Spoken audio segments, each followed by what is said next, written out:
सारी हदें हुई पार, स्कूल में ही गड़ी मिली पूर्व प्रबंधक की हड्डियां, कॉलेज को ही बना दिया कब्रिस्तान। मुजफ्फरनगर के जड़ौदा स्थित विश्वकर्मा इंटर कॉलेज में उस समय हड़कंप मच गया जब छात्रों को अपने ही पूर्व प्रबंधक की हड्डियां कॉलेज में गड़ी मिली। पहले तो किसी को भी छात्रों की इस बात पर यकीन नहीं हुआ और कॉलेज प्रशासन ने उक्त मामले को रफा दफा करने की कोशिश की, लेकिन छात्रों के अभिभावकों ने इस बात को हल्के में नहीं लिया और तुरंत पुलिस को कॉलेज बुलवाया और गड्ढा खोदने के लिए कहा। कॉलेज प्रशासन गड्ढा खोदने के लिए तैयार नहीं था, मगर अभिभावकों की जिद व पुलिस के सामने उनकी एक न चली और जब इसकी खुदाई कराई गई तो सबकी आंखें फटी की फटी रह गई। इन हड्डियों को देखकर कुछ लोग दहशत में आ गए। एक बार के लिए ऐसा लगा जैसे स्कूल नहीं, किसी कब्रिस्तान में खड़े हों। अभिभावकों ने बताया कि यह बात तो हमें पहले ही पता लग चुकी थी कि स्कूल के दिवंगत पूर्व प्रबंधक वेद प्रकाश के पुत्र ने अपने पिता की अस्थियां गंगा में विसर्जित करने की बजाय स्कूल में ही गड़वा दी। मगर आज अभिभावकों की शंका सच निकली और कॉलेज परिसर में हड्डियां मिली। अब पुलिस ने उक्त मामले की जांच शुरू कर दी है। पुलिस को हड्डियों के साथ साथ राख भी मिली।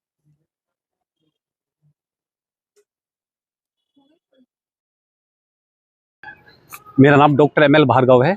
मैं विद्यालय में साधारण सभा का सदस्य हूँ।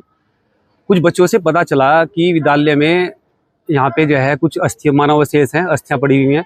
तो इसी संबंध में हमने पता किया। हुआ ऐसा था कि अभी पिछली 1 तारीख को पूर्व प्रबंधक वेद प्रकाश शर्मा जी का निधन हो गया था। वैसे तो ये बहुत दुख का विषय है, हम सभी को उनकी तरफ सहानुभूति है भाई, इस तरह से उनका जाना।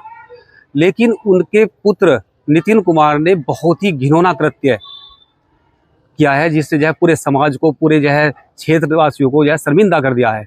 उन्होंने अपने पिता की अस्थियों को शमशान घाट से यहाँ पे ला करके विद्यालय में सभी पेड़ों के नीचे दबा दिया है, जो बहुत ही निंदनीय, बहुत ही घृणित कार्य है। इससे पूरे क्षेत्र में रोष है। और इस विद्यालय में सन 70-72 से ये विद्यालय संचालित है। बहुत सारे प्रबंधक विद्यालय में हुए हैं, बहुत समाज सेवी हुए हैं। इसमें जो है नरा के जो है ताराचंद जी थे, जड़ौदा के चतर सिंह जी थे और पंडित ज्ञानचंद जी थे, अजमतगढ़ के सरंगी जी थे। बहुत समाज सेवियों ने तन मन धन से विद्यालय के प्रति समर्पित रहे हैं। लेकिन आज तक किसी भी प्रबंधक, किसी भी सदस्य की कोई अस्थियां विद्यालय नहीं आई। ना फोटो लगा क्या हिंदू रीति रिवाज में, या ये है इस तरह का कोई प्रावधान हिंदू रीति रिवाज में नहीं है। शमशान घाट से अस्थियां सीधी जो है हरिद्वार या बैराज पे गंगा जी में विसर्जित किया दिया। आपने लोगों ने पुलिस भी बुलाई है? हाँ, पुलिस में हमने जो है कंप्लेन की थी। पुलिस ने आकर के पेड़ वहाँ पे जो है उखड़वाए और देखा तो इसमें पूरी अस्थियों के अवशेष यहाँ पे मिले हैं।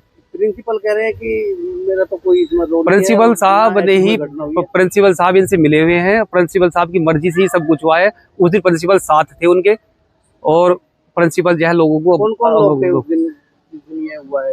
प्रिंसिपल साहब थे, साथ में नितिन, उनके भाई सचिन, और जो है पूरी प्रबंध समिति जगदीश पांचाल, और जो उनकी प्रबंध समिति के 11 सदस्य थे, सब लोग साथ थे वहाँ पे। क्या कारण मानते हैं इस चीज को? ये सब करने का क्या करते हैं? इसका करने का यह है कि इस पे पूरे विद्यालय को जो है अपनी पर्सनल प्रॉपर्टी मारने की कोशिश कर रहे हैं। ये नहीं पता कि ये जो है शिक्षा का मंदिर है, ये सभी लोगों का एक सामाजिक स्थल है। सामाजिक स्थल पे इस तरह की गतिविधियां नहीं होनी चाहिए। तो अब आप क्या करते हैं? अब हम चाहते हैं कि यहाँ पे जो है इन अस्थियों को यहाँ से निकाल करके कहीं अपनी पर्सनल प्रॉपर्टी, जिस तरह का स्मारक स्थल बनाना चाह रहे हैं वो वहाँ पे बनाएं, और इस शिक्षा के मंदिर को, इस पवित्र स्थान को पवित्र किया जाए, अपवित्र कर दिया इन लोगों ने, इसे शुद्ध किया जाए और पूजा पाठ वगैरह यहाँ पे जो भी हो सकता है संभव, और इन दोषियों के खिलाफ सख्त से सख्त कार्यवाही की जानी चाहिए। प्रिंसिपल के खिलाफ किस तरह की कार्रवाई चाहते हैं? प्रिंसिपल जो है, प्रिंसिपल मेन जिम्मेदारी प्रिंसिपल ही है।